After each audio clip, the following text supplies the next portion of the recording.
and I'm going to take a call from John in California. So John says he has proof of the existence of natural, not supernatural God. And Seth, he says that he's emailed proof to you. So I'm going to bring up John, and we're going to have a discussion about his proof. John, what is up? You are on with Jimmy and the soothing sounds of Seth Andrews. Hi. John. Hi. Hey. I don't know if Seth at all remembers. I sent an email about a month ago. I don't know if he got it or had a chance to read it or anything. Well, why don't you tell us, and why don't you tell the rest of the people listening what it is you called about? Okay. I've got it all written down because I'm not a good talker, and I'll give it to you. I'd like to give it to you in just nice little bite-sized chunks, so it's not just doesn't go on too long. The first one is just a minute and a half. It's the intro, minute and a half. Okay. Well, I'll tell you what. Okay. Go ahead. Just go ahead. Okay. The one true God has a name, nature. But nature is not spelled with a small n. Hey, hang on just a second. John, Yeah. are you on a speaker? Are you on a headset? There's some static that's making it very difficult to understand. Is there a way we could switch to a different... Oh, boy. No, maybe I was holding my phone too close. Is it better now at all? That's a little bit better. Thank you for that. Go ahead. Start from the beginning. Oh, darn. Oh, okay. Time's a ticking, John. Time's a ticking. Go ahead. I'm holding my phone a little further. I don't care, John. Start your point from the beginning. We're ready. We are primed. Let's do this. Okay. Thank you. The one true God has a name, nature. But nature is not spelled with a small n, a lowercase n. It's spelled with a capital N, because the name of the one true God deserves to be capitalized. When I say the word nature, I don't just mean the plants and animals and natural phenomena here on Earth. I mean nature that encompasses the entire universe, the stars, galaxies, planets, everything in the universe. You might think nature does not qualify as a God because it's not a supernatural being. But there are well-established definitions of God that do not require God to be a supernatural being. The reason why the Christian God and all those other gods are bullshit is because they are supernatural fantasies that have never been proven to exist. But all of us know that nature exists because the evidence is right in front of us. I don't need to prove to you that nature exists because you can see it with your own eyes. This means I've cleared the first major hurdle in proving that the one true God, nature, the natural God, exists. All right, I'm going to stop you right there. Very good. No, hold on, John, to stop you right there. I think you have given us enough to go off of. First of all, you said you're not a good speaker. I think that you should re-examine that claim. You're actually doing quite well. So thank you for calling in and giving us that premise. It sounds like to me, and I'm going to say this. I'll let you say your piece, and I'm going to kick it over to my very special guest, Seth. It sounds to me like you're calling nature the universe, or you're calling your God the universe, and we've already got a word for that. It's called universe, right? So why do we have to turn around and call it God? The only thing that I could see, which would make it different, is that you are claiming that the universe is conscious. And so my question to you is the universe conscious? And then B, how do you know? So what do you have to say to that? Yes, perhaps I should clarify. I was hoping to get comments and questions regarding what I've already read, rather than anticipatory questions. It's not anticipatory. You said, hold on. You said God is nature, and we understand that to be the universe. And then what I'm asking you is, what is different from why do we need to call the universe God? And the only thing I can think of is you think that the universe has some other quality that we are already not observing, right? And you called it proof. I mean, you're saying that. Well, let me. I'm not going to go down that route real quick. I just want to know, what is it about the universe that you want to call it God, makes you want to call it God? Do you think that the universe is alive? Is the universe conscious? Yes. But I'm starting to feel like a father driving his son to Disneyland, and the kid is like saying, "Are we there yet, Daddy? Are we there yet, Daddy? Are we there yet, Daddy?" If I could please just continue. I gave you over a minute. So hold on, listen. I gave you over a minute, roughly a minute and a half, more than that. I gave you two. I mean, we gave you 2 shots to get this done, even when you called with a staticky line, right? Now, I'm not trying to be disrespectful, but please don't insinuate that we haven't given you enough time to make your case. Here's the thing. You said that God is the universe, and I want to know, what is it about the universe that we need to call it God instead of just leaving it alone? Okay. Can I continue? You could. I'll give him a little rope. I mean, okay. In my mind, John, what I've heard is you just switched. You decided to call nature God, and then you arbitrarily decided to give it a capital letter at the beginning of nature. But if it has no supernatural attributes and there is no agency, it's just nature, which is what John said at the beginning. And I don't think he was trying to cheat you of the ability to make your point. I think we were trying to discuss the foundation of your argument and sort of solidify that or find out if it wasn't solid before we proceeded. But I'm willing to give you a little bit of rope if you want to go a little further and tell us why nature is God. Go ahead. Thank you, Seth. Thank you very much. Thank you. That's what I was hoping for. Now that I've proved beyond a reasonable doubt that nature exists, what I need to do next is to prove beyond a reasonable doubt that nature definitely qualifies as a God, the one and only real God, the fully alive, conscious, sentient, intelligent, natural God. Okay. Christians claim that their God is omnipresent, omnipotent, and omniscient. But because the Christian God is a supernatural fantasy that has never been proven to exist, it is not omnipresent, omnipotent, or omniscient. It's not even real. Nature, however, encompasses everything in the universe, from the smallest subatomic particles to the furthest expanse of space. Therefore, nature is omnipresent throughout the universe. And because nature encompasses all of the most powerful forces in the universe, nature is omnipotent, all-powerful throughout the universe. But okay, I'm done. Nature is not omniscient. No, I'm good. John, I'm good. This is the important part here. There's no way we can proceed on a foundation of false premises. It's just you made it impossible for us to proceed because you're going to make further claims that are built on a foundation that's already fallen beneath your feet. John, I'm sorry to jump in there. Is that cool with you? I mean, I was kind of done at that point, and then I'd like to address what he's already said, because I think because nature exists, and then he says it's omniscient and omnipotent because it's powerful. I don't understand how something being powerful gives it agency and makes it in any way a God. That doesn't track with me. It seems like a false premise. Right.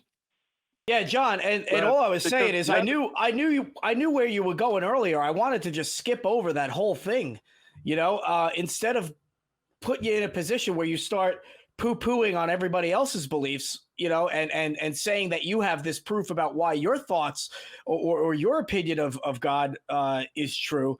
I mean, let's just get to it. You're saying that it's all powerful, it's all knowing. So how do you know that? Okay, it's not omniscient. It's not all knowing. I was about to get to that. This is the most important part here. Okay, for the next minute or so.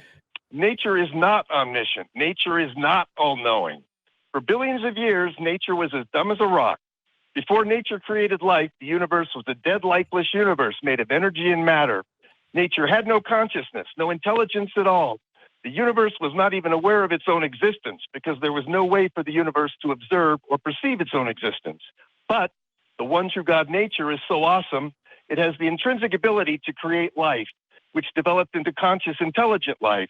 Because nature has the intrinsic need to be alive and fully conscious. Nature needs to see itself, to learn about itself, to experience the awesomeness of its creation through us, through our eyes, through our senses, through our minds. After billions of years of being as stupid as a rock, nature came alive through us. Nature became a living God through us and all of the other intelligent beings on livable planets throughout the universe. Scientists estimate that there are 50 sextillion potentially habitable planets in the universe. That's 50 with 21 zeros. 50 sextillion potentially livable planets in the universe. presumably there are trillions of intelligent beings all right. on little I gotta. Now, John, come on, John. All right, listen. So nature, boy. All right. So you said nature was not aware of itself, and now through us has become fully conscious. Is that what I'm understanding? Yes. Okay. So yes. How do you know that we are fully conscious? How do you know that the human mind right now has reached full consciousness, full potential, and I'm using the word potential. You didn't necessarily say that, but it sounds like you're on a little bit of a soapbox and kind of championing human thought. Before us, there were creatures that were the most advanced. And then we came along and we're different. I don't know that we're more advanced. I don't know that our thoughts, our brains are necessarily more advanced. It depends on how you define that. But what's the scale of confidence that you have that we have this kind of godlike, if you will, consciousness that the universe can now, I guess, claim to be godlike because of our thoughts, because of our consciousness? The fact that we can even discuss the subject of God. I mean, obviously, dogs and cats and the previous beings, they couldn't talk about God, form ideas about God. I mean, you don't feel like you're fully conscious. You think you're less than conscious, or what were you trying to say? I don't know. We're kind of getting off the track, though. No, we're really kind of getting off the track. You keep saying that. Keep saying that. But you know what? I'm being rude. I stopped you to ask you a question and then kick the discussion over to Seth. So Seth, if you don't mind, floor is yours. I feel like, John, with the script, you're talking at us. You're not really engaging with us. And I think people in the chat are starting to really feel that as well. I still disagree with your premise. The foundation of the entire argument for me does not jive. So you can call nature God, knock yourself out. Language is fluid, but you and I see power, we see complexity, we see the result, and actually results plural, of life in its great many forms on Earth and potentially throughout this vast universe. None of this implies or overtly says there is a God. There simply isn't. And so if if Jimmy and I don't find this an impressive position, it's not that we're being rude to you. It's just that we feel like you are talking at us from a script based on a foundation that's already fallen apart, and the rest becomes a waste of time. So I find this, if I may, unimpressive, unconvincing, and I'm pretty good. I'm sorry about the email. My email inbox is insane. And I didn't purposefully ignore your message. Some of those get routed to spam and some just get missed. So my apologies for that. But I do appreciate the input. I just simply disagree. Okay. Yeah, John, any response there? Yeah. Only that you haven't listened to my entire argument. I mean, that's all. I know. All right. So that you could keep going and going and going, but I guess, John, hold on 1 second. I did listen to you. We did listen to you for quite a while. So just hear me out. Okay. You can keep going and going and dropping more argument after argument on us. But I've asked you 2 questions now on both of your premises that you've dropped on us, and I haven't gotten a response. And I don't think I'm going to agree with Seth. I don't think that I'm really impressed. I don't think that you've even answered those questions. I asked you, why replace the word universe with God? Okay. And then, we kind of got to, well, because the universe is conscious. Okay. Well, why is the universe conscious? And your response was, well, because human beings are conscious. And then my response there is, well, how do you know that human beings being conscious is the threshold, right, for conscientiousness? I mean, how does human consciousness now define the universe as being conscious? Maybe we've got more to go. Maybe you're just wrong. I mean, I would need something more. And I'm not getting that. So please respond. Okay. Well, nature is a dualistic God with 2 essential components. First, nature consists of the unconscious impersonal energy forces and matter that created the stars, galaxies, planets, etc. But nature is also a personal God, a living God, an intelligent, sentient God that lives and operates through the conscious, sentient beings that nature has created throughout the universe. Nature is only as intelligent and knowledgeable as the most intelligent, knowledgeable beings in the universe, through which nature lives and sees and thinks and feels and interacts. Why would I call that God? Why would I call that God, though? Why, like, if nature is only as good as the conscientiousness of humans, then how does that lead me to say this thing is God? Well, I've got more to say. What is it about human? What is it about the human mind that is so godlike? Well, I can also say that your body and your brain are 100% filled with nature. Everything you see, everything you feel, every thought you have. John, listen. I need a gummy. I need a honey. Go down to the nightstand and get me a gummy. Give me the gummy. That was it, huh? That was the thing that did it. That's my threshold. I need a gummy. Go John, ahead. I asked you a third question, right? So why are you labeling human consciousness godlike? No, I'm labeling the fact that nature created life, and nature created life that can see the universe. That it created the consciousness that allows it to. In other words, theoretically, the universe could have been a dead, lifeless universe. Period. But it's not. It came alive. It came alive, and that's pretty cool. I agree. In an organic way, not through a supernatural way, but through a totally organic way, which is it created life, which developed into intelligent life. And you're not thinking of all the. It didn't create itself, it came about. It's not created. It came about, and now there are thinking things, and those thinking things, you're saying, because they are human and theoretically at the top level, of this conscientiousness, now renders this thing supernatural. That's what I'm getting from you, and I just don't see how we're making these leaps. John, I'm gonna give you one more minute, and then I'm gonna have to move on. We've got other callers, and I think we've given you kind of a lot of time, but I'm just not getting anywhere. So go ahead and give me the final word. I'll give you 1 minute. Okay. Nature is only as intelligent and knowledgeable as the most intelligent. Oh, maybe I should go to this.